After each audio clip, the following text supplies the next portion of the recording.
হিংসায় নিহতদের আর্থিক সাহায্য দেওয়ার প্রসঙ্গে মমতাকে আক্রমণ দিলীপ ঘোষের। তিনি বলেন যে টাকার বিনিময়ে পাপ ঢাকা যায় না, এ বলেই আক্রমণ করেন তিনি। Introducing 7 Ocean, a lipstick that is absolutely you. 7 Ocean from the house of Kukumuni. টাকার বিনিময়ে তো সমস্ত পাপ ঢাকা দেওয়া যায় না। কেন এই ঘটনা ঘটছে, এর গোড়ায় যেতে হবে। একটাও প্রাণ কেন যাবে, আর কেন মানুষ ভয়ের মধ্যে থাকবে নিজের ভিটেমাটিতে? কেন নিজের ভিটেমাটি ছেড়ে অন্য জায়গায় চলে যাবে? সরকারের তরফ থেকে এই জন্য কোনো চিন্তা নেই। একটা মানুষের সর্বস্ব চলে গেল, আপনি কিসের দাম দিচ্ছেন? 10 লাখ টাকা। বাড়িঘর চলে গেছে, দোকান চলে গেছে, প্রাণ চলে গেছে, তারপরে 10 লাখ টাকা দিয়ে আপনি নিজের পাপস্খলন করছেন। আর এরকম ঘটনা আরও ঘটবে। সেই জন্য এই ধরনের অপ্রিয় পরিস্থিতির সম্মুখীন হতে না হয়, তার জন্য প্রথম থেকে সাবধান হন। পুলিশের কাছে কোনো খবরই নেই কোথায় মিছিল হবে, কত লোক আসবে, কবে হবে, কতদিন চলবে, খবর নাই, নাকি খবর রাখা হয় না। ওয়াকফ অশান্তিতে উদ্বিগ্ন সুপ্রিম কোর্ট এবং আজ ফের সুপ্রিম কোর্টে ওয়াকফ মামলার শুনানি রয়েছে।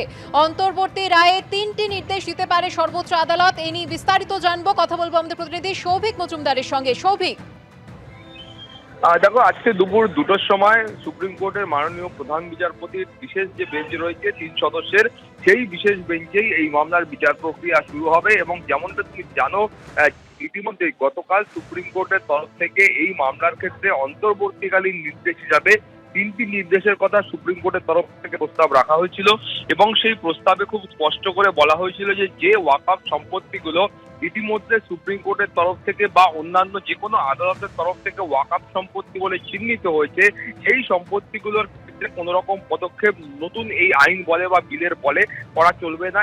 এছাড়াও বলা হয়েছিল যিনি কালেক্টর রয়েছেন তিনি ইতিমধ্যে যা পদক্ষেপ গ্রহণ করেছেন সেই সমস্ত পদক্ষেপ গ্রহণ করতে পারবেন, কিন্তু নতুন আইন অনুযায়ী যে শর্ত রয়েছে সেগুলো ওই ক্ষেত্রে এখনো পর্যন্ত আদালতের অনুমতি ছাড়া লাগু করা চলবে না।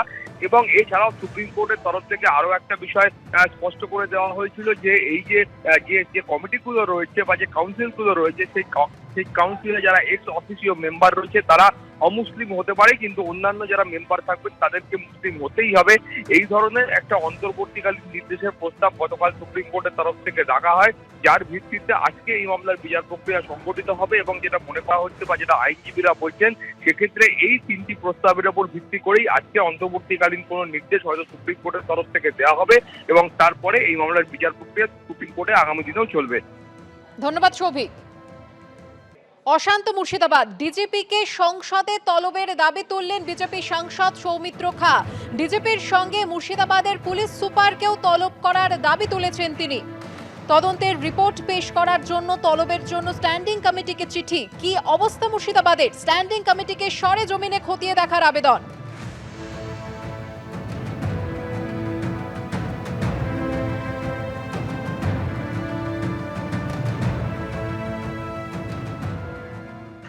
होम स्टैंडिंग कमेटी का चेयरमैन मिस्टर राधामोहन अग्रवाल जी को मैंने लेटर दिया हूं, जहां पश्चिम बंगाल आइए, आपका नेतृत्व में हम लोग सब मुर्शिदाबाद जाना पड़ेगा और पश्चिम बंगाल का police DGP and Murshidabad SP को आप लोकसभा में बुलाइए।